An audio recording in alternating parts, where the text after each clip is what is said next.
Voilà, nous arrivons au septième et dernier conseil. Je vais parler du conseil donné par Chris Campbell dans son article intitulé Les 7 raisons pour lesquelles votre vie est pourrie. À chaque fois, je ris. Bon, je vais essayer. Je trouve ça extraordinaire. Que j'aurais appelé, moi, les 7 conseils pour avoir une vie beaucoup plus heureuse. Eh bien voilà, le dernier conseil, c'est quoi? C'est aimer être seul. Alors moi, j'adore ce Chris Campbell parce que vraiment, c'est top. C'est top. Aimer être seul. Aimer être seul avec soi-même. Pour beaucoup de personnes, je pense, en tous les cas, moi, j'en connais beaucoup. Être seul avec soi-même, c'est même pas pensable. Il faut. Et en même temps, j'avoue une chose, c'est que j'ai découvert ça il y a quelques années. C'est vrai qu'on peut se passer de musique, de bruit. euh, on peut être seul. Déjà, être seul avec soi-même, il y en a à qui ça fait peur. Ils sortent même de chez eux pour aller à la rencontre des autres, etc.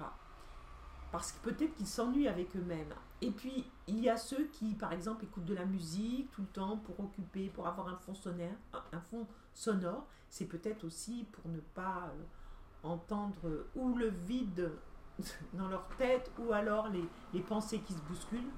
Je ne sais pas. Il y a peut-être même certainement d'autres raisons. En tous les cas, on est rarement seul avec nous-mêmes. Et alors, qu'est-ce qu'on fait? Eh ben, on va rencontrer des gens pour pas rester seul. Mais est-ce que ne pas apprendre à rester seul ne signifie pas ne pas s'aimer, justement? Ne pas être bien avec soi.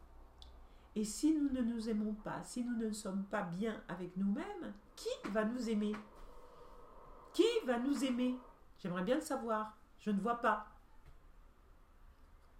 Donc,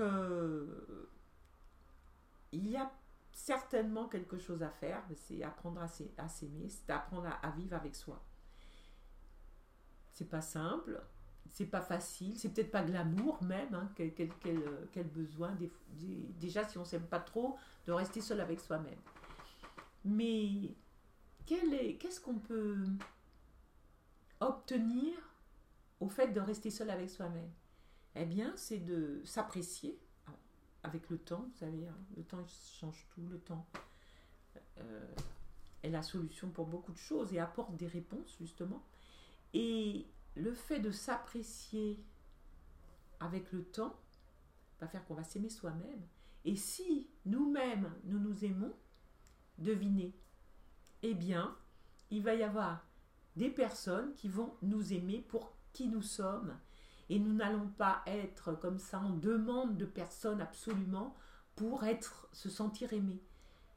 Si nous-mêmes nous ne nous aimons pas, qui va nous aimer? Ou alors on va être mal aimés. Et nous-mêmes, nous allons mal aimer. Voilà le propos de ce septième conseil de Chris Campbell. Et moi, je le trouve super, génial. Je pense que ça fait réfléchir et que si l'on suit tous ces conseils, peut-être que ça change la vie. En tous les cas, ce dernier conseil, aimer être seul, c'est une clé, hein, c'est une clé pour beaucoup de personnes.